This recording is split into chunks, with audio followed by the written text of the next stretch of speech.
Hello. I'm going to continue my 100-day art project by doodling some art shapes. This is day number 62. I sometimes like to include a border with my doodles, but if you don't, you don't have to include it. It's all about what you like to do. And I also like to start out using a pencil. And as you can see, I'm randomly drawing in some shapes. But if you have a particular shape that you want to include, go for it. And I like to add some additional lines for visual interest, so it's not all same. Just have fun in the process.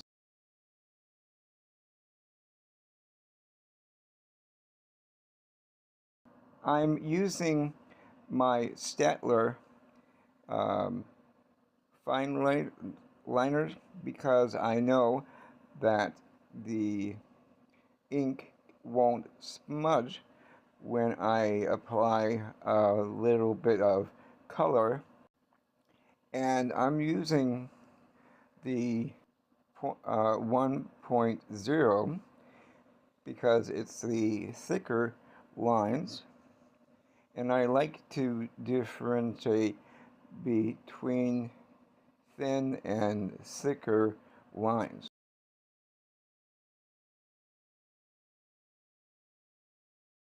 When I'm drawing a straight line, I like to position the pen so that I'm pulling towards me versus away from me. And every so often, rearrange your paper to make it easier to do the inking in. Now earlier I just did an, a boo-boo, and I did it again. So include your mistakes with your doodle because it'll add interest in the result. In other words, don't sweat it, just go with the flow. Now this video is spread up a little bit, not much, but if you want to, you can increase the speed or fast forward it. For example, if you want to go to the section that I apply color, go for it. And also you can save it for your watch later list.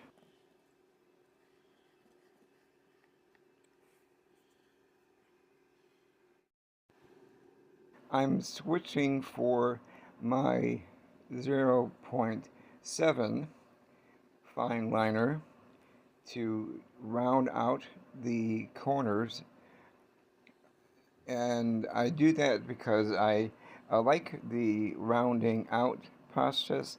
It's really relaxing to me. Give it a try. I think you're gonna like it. But it also gives your eyes a little bit of a resting place, and it looks more organic.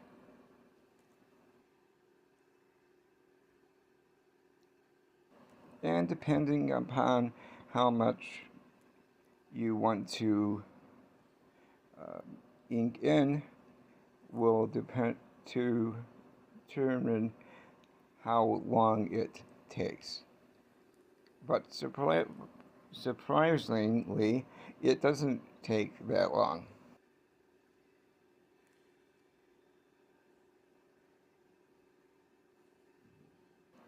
Every so often, take a breath, look at your doodle, and see if you want to include any more rounding out.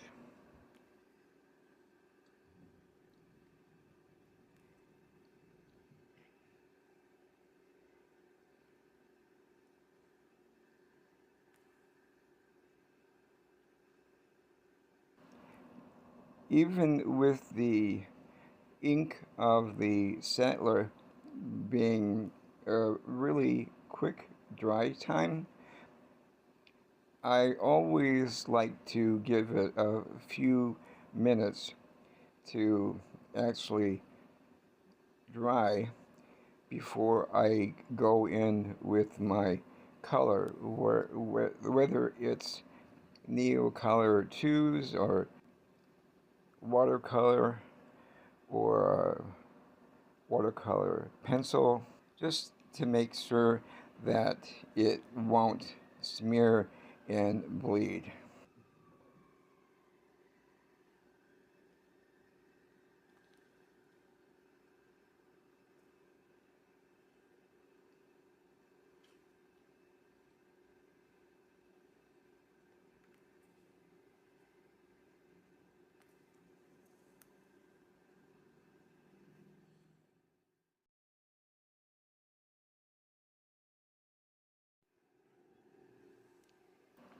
So now on to the adding color to your doodle art shapes. Use whatever colors you want. If you like cool colors, go for it. If you are a warm color kind of person, go for those as well. In fact, you can switch it up with your layering, like I'm going to do soon. I'm going to use a little bit of my purple over this part of the blue, like now, and it'll change the color and make it like a nice little purple. Normally, I don't like to use a lot of different colors per se, because I like to have the amount or number kind of low, because the more colors you introduce, the more it can be busy. And if you're going for that, that's fine, but know it becomes a bit more confusing.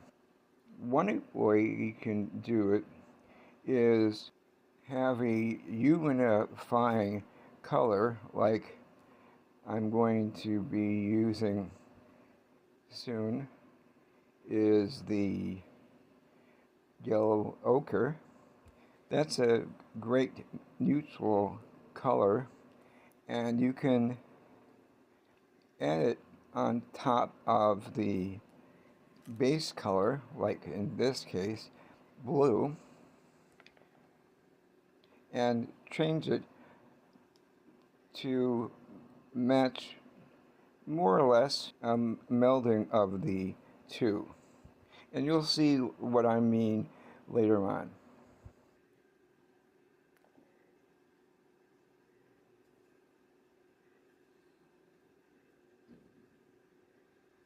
But a lot of people worry that they might create what's called mud, don't worry about it. Even mud um, serve a purpose. So don't be overly concerned with that. Here I'm doing a little bit of contrast between the cool and warm colors. Doing that is good because it adds more visual interest. Now, if you're going for um, a more monochromatic painting, that's fine. Do what is going to make you happy. Here I'm just having fun with the different colors.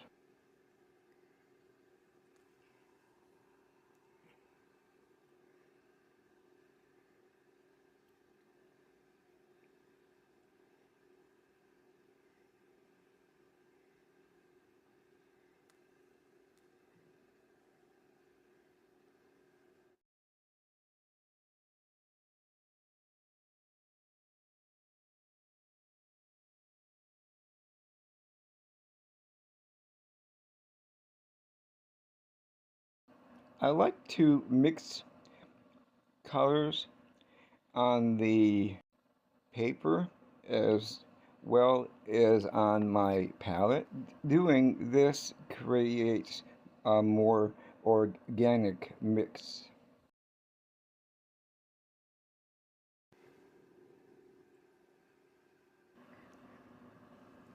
If you are enjoying the video where I show you how to apply colors to your doodle, subscribe. That way you'll be notified when I do another video.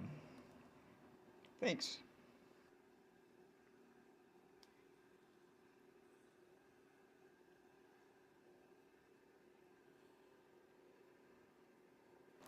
Again, I'm going in with more blue because the blue is, like I said earlier, a secondary um, transition color for me, actually, for this piece. You could also use any other color as a transition color. For example, later on I'll be using the yellow ochre as a transitional or unifying color.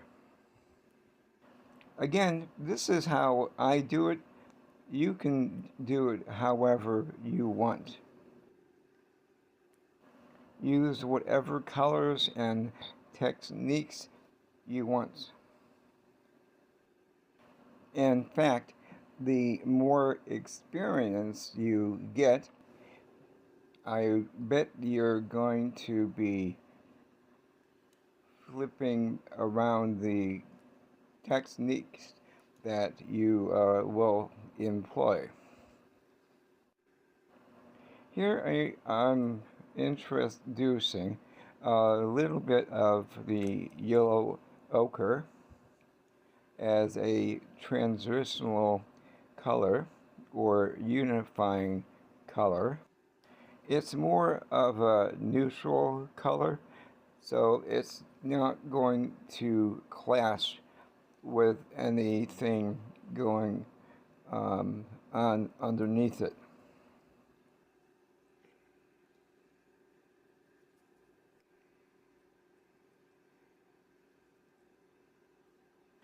It's all a matter of balance. You don't want to have one section more prominent than the other. So you want to have them play nicely together.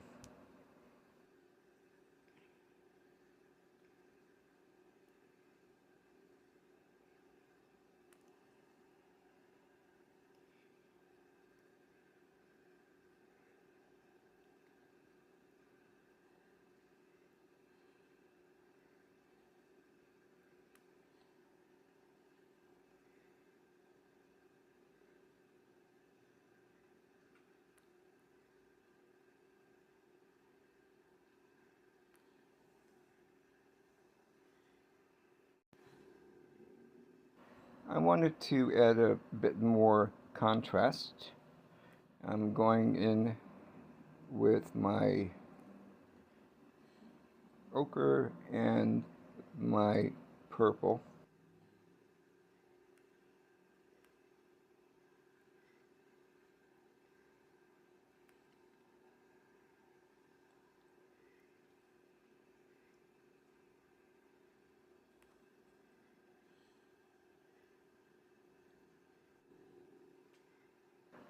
Now the green I'm using here is basically just a filler color for me, as well as the blue in for the box and yellow for the circle.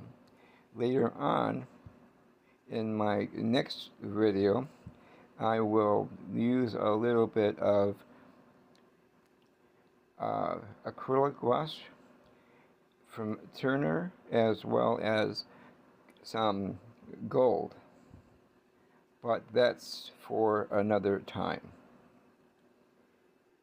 If I were to include the process of acrylic wash to this, as well as the gold, this video would be way too long. And I don't have my computer yet, so I don't have Wi-Fi. And I'm uploading it through my phone, which is limited with the gig of data. So sorry about that. I actually like to do a longer video. That way all the steps are included in one location. Let me know in the comments section if you're okay with me having to break up the process in more than one video. So, how do you like it?